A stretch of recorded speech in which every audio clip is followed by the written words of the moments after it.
my beloved brother-in-law put himself in the University of Wisconsin-Madison in the 70s by working as the bartender at the Elks Club. And to this day, apparently when you're in a bar at the Elks Club at 11 o'clock, the chime goes off and then somebody stands up and reads this little mantra, which involves, as I remember it, like, it is the 11th hour.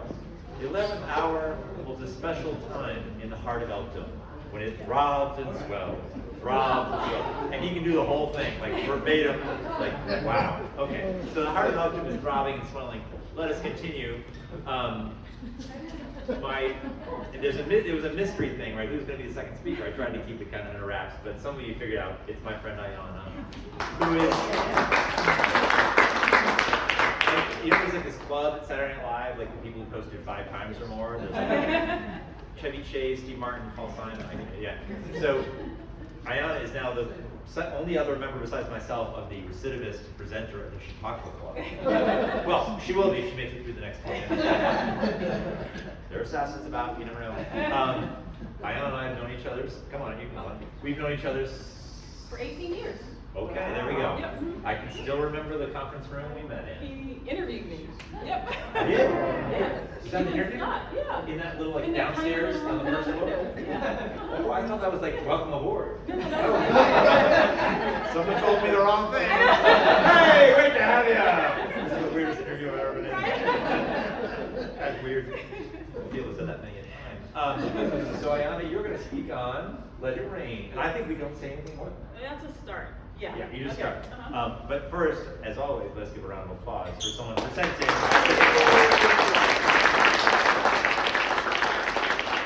Madam, the floor is yours. All right. Well, I'm going to try to work this as I'm talking. I'm very handy when I talk, so hopefully I might have to pass it. If not, you pass it to me. Yes, exactly. So thank you, Sam. Again, my name is Ayana. I worked with Sam for many, many years. We go way back. And so Sam asked me kind of recently to come and stuff. And the last time I did this and this time, I had to call my siblings and ask them, is there anything interesting about me that anybody wants to hear about? And they give me suggestions. So shout out to my siblings who helped me come up with something to talk about. Do they also today. help you with your dating profile? That would be interesting. Okay, so go on. Okay, so a brief introduction. Again, my name is Ayana. I am a scientist by training. I used to work in the lab, but now I work at FHI University doing clinical research management. I have 2 kids, Nathaniel and Naomi. They are 12 and 7. And in addition to loving science, I also really love arts and crafts.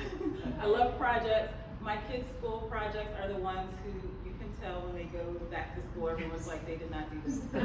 Guilty. Completely guilty.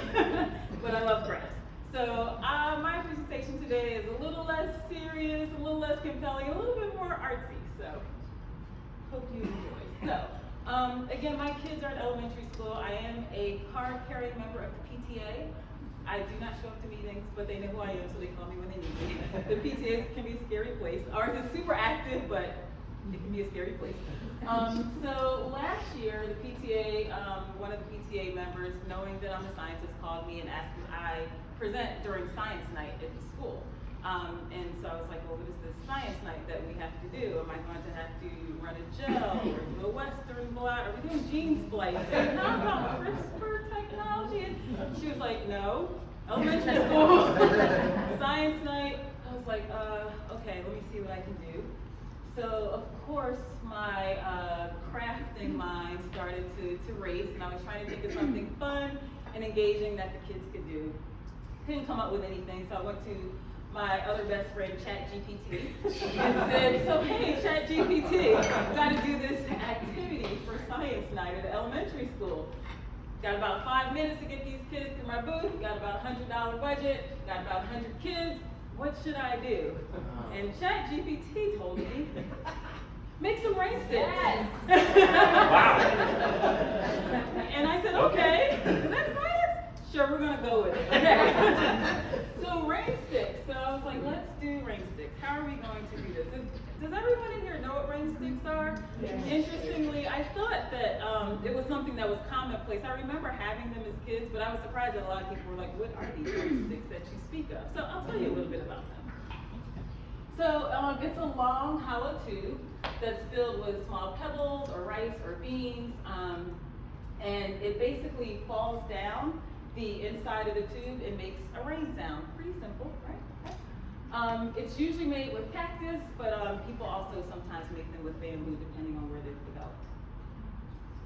So they are thought to have originated in Chile, where the Diaguita people live. Although similar instruments can be found in Southeast Asia and Australia and Africa. So perhaps thousands of years ago, there was some cool traveling that went across the continents and they shared cultures and then went home and said, hey, let's, make these rain sticks. Or perhaps people just came up with these ideas independently on different sides of the world. I like to think that thousands of years ago, they were just going back and forth, exchanging culture. The aliens actually helped bring Or them. the aliens, there could be aliens. So originally they were for rain-making ceremonies, spiritual ceremonies, but they also have just been used as instruments as well. So I decided to focus a little bit on some elementary school age engineering and sound modulation when it comes to the rain sticks. So this is kind of a cross-section of what they look like. These, they originally would just take the spikes off of the cactus. You dry the cactus and then you drive the spikes back into the cactus, and that's how you have the spikes on the inside, and it makes the sound.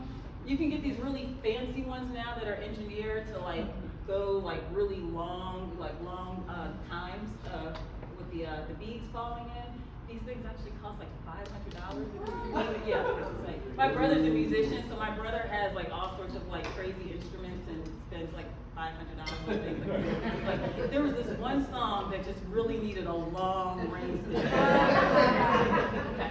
And then the sound, of course, you can change the sound based on what you put in the tube. So dry beans and rice or stones or what have you. So I was like, okay, we'll go through this exercise with the kids.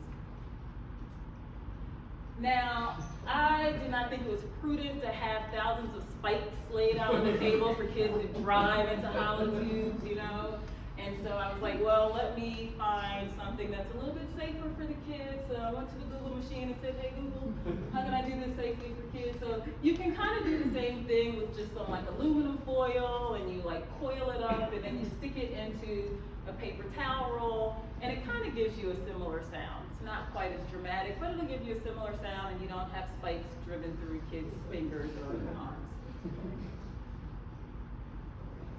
So we did a little technical development at home. Let me see if this comes up. Uh-oh. Oh no. Oh no. You want the video? Oh, the video didn't come up. Okay, well there's the video here, but we did some technical development at home. My lab tech, her name is Naomi. There's a picture of her later on, but we worked on developing this home to make sure that it worked out. And I didn't take any pictures during science day because I was actually helping the kids, but this is kind of a variety of what we got.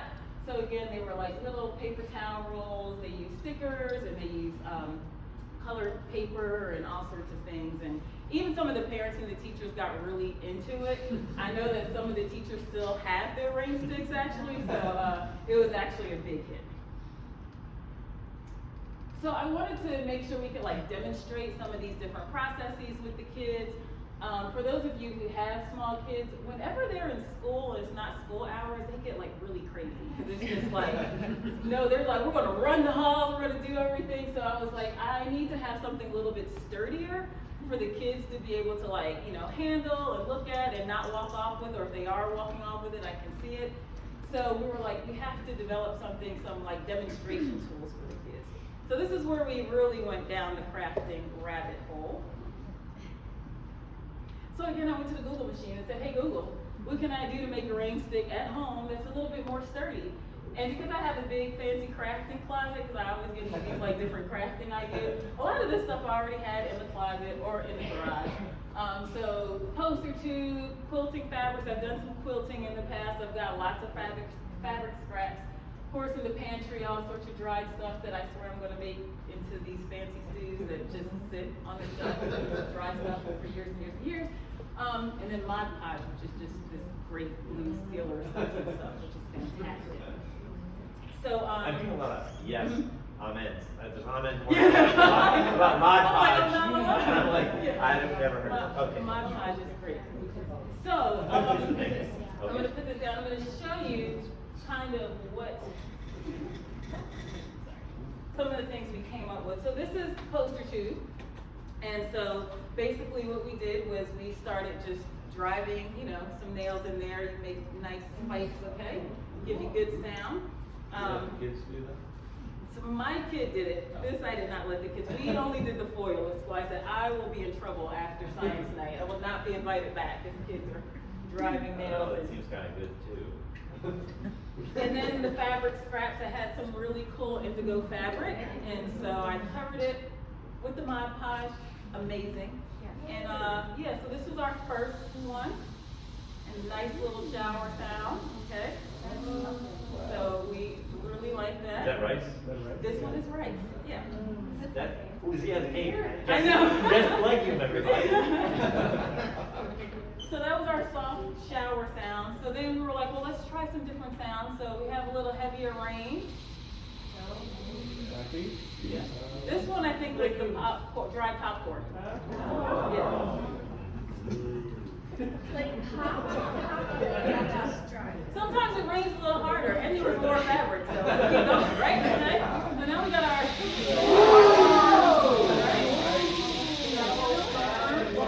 This was kidney beans. I knew it, I didn't want to say anything. Be that guy. It's a big easy.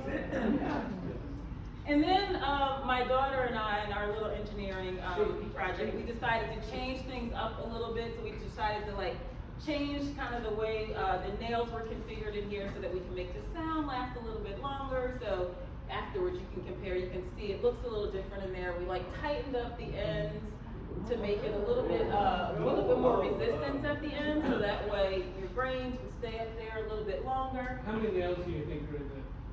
I don't know, 100 maybe, yeah, So then, when we started making them that way, then the sound would last like a little bit longer, because it comes down a little bit slower from the top.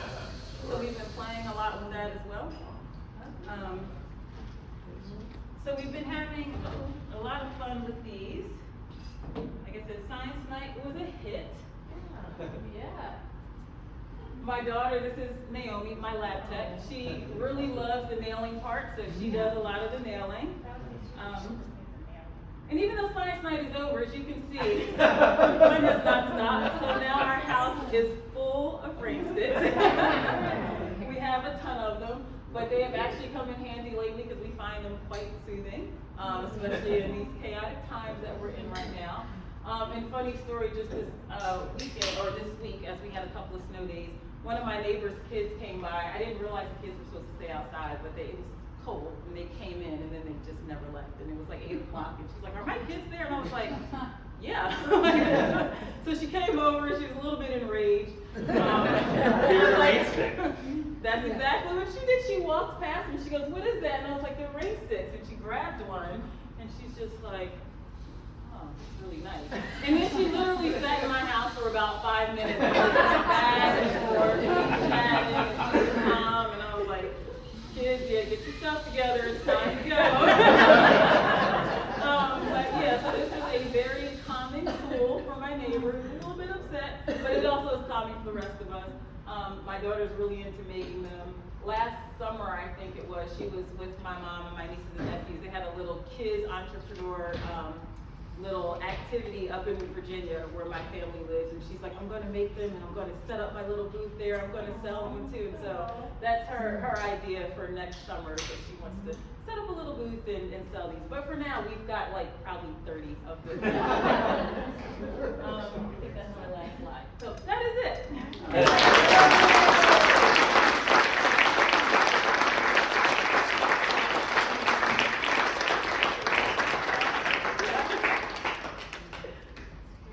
Rain stick questions? So for Science Night, look, why not? Did you have to like justify it as a science activity, or is it kind of like Ayana did something great? That's science. They are happy to have someone there doing an activity. So yeah. Yep. And I will say, we've spent a lot of time together in various countries and various things, but many of you know my friend Bonnie Dye, who also worked with us, and her school, she said, Sam, we're having science night, or science day at Holt School. Yeah. And I was like, well, I can do something fine. Why she didn't, actually, I just thought about that. She's a science person. Sucker. Well, but double sucker, because then I enlisted Ayana, and we did a whole thing with We did talk on HIV research. Which, you know, 5th graders love that stuff. Yeah. Actually, my favorite story from that presentation, so it was like, they had to sit, you know, in a little, on the floor, you know, it's kind of like, some things remain truth, right? They're all in the library, they're sitting on the carpet, you know, in like a little semicircle, and now they call it crisscross applesauce, all sitting. And we all know what they used to call it. But anyway, these two boys, and I was just like, oh, this is awesome. 5th grade boys are awesome. And the one just goes, so we showed these slides, and it was like, you know, here we are in Zambia, here we are in South Africa, and I'm curious, he goes, have you been to Wakanda? I kid you not, his friend Joe slaps him. Boom! You idiot! That's made up. Like, I didn't know. I'm like, this is awesome. Oh, I love 5th grade boys. So thank you very much.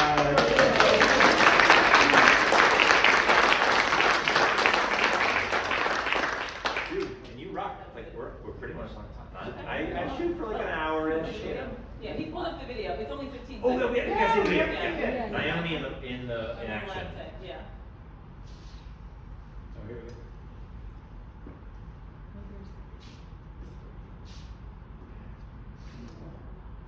Oh. I don't know if there's sound, but there is sound.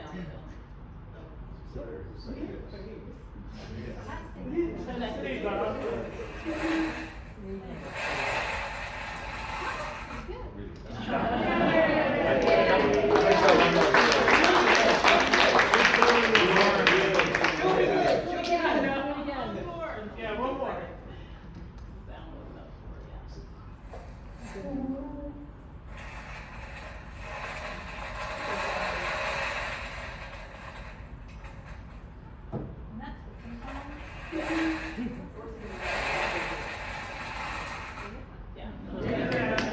So, seeing Naomi makes me think of one story that I'm going to tell you. Whatever, correct me if I get. So, we had to fly when Nathaniel was like a year? Yeah. A year-ish or something. We had to fly to Zambia, I don't know, something like that.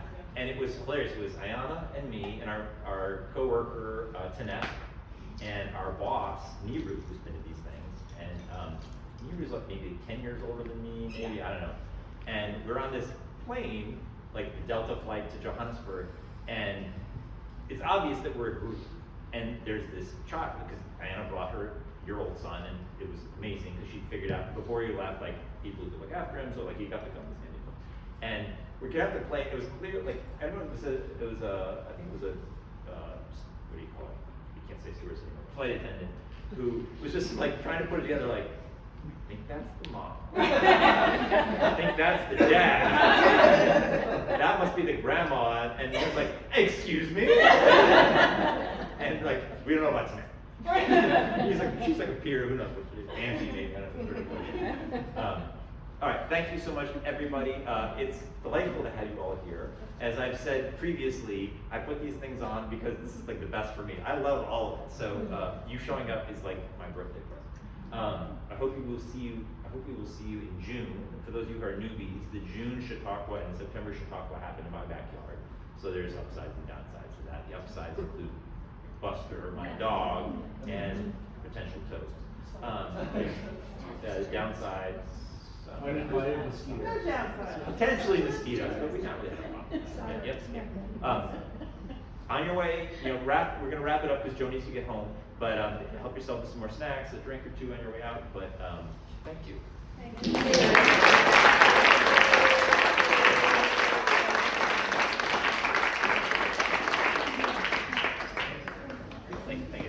Thank you for coming. Thank you now. You get the youngest Chautauqua attendee ever. It might be you. 3 years ago, I think you were younger than you. What?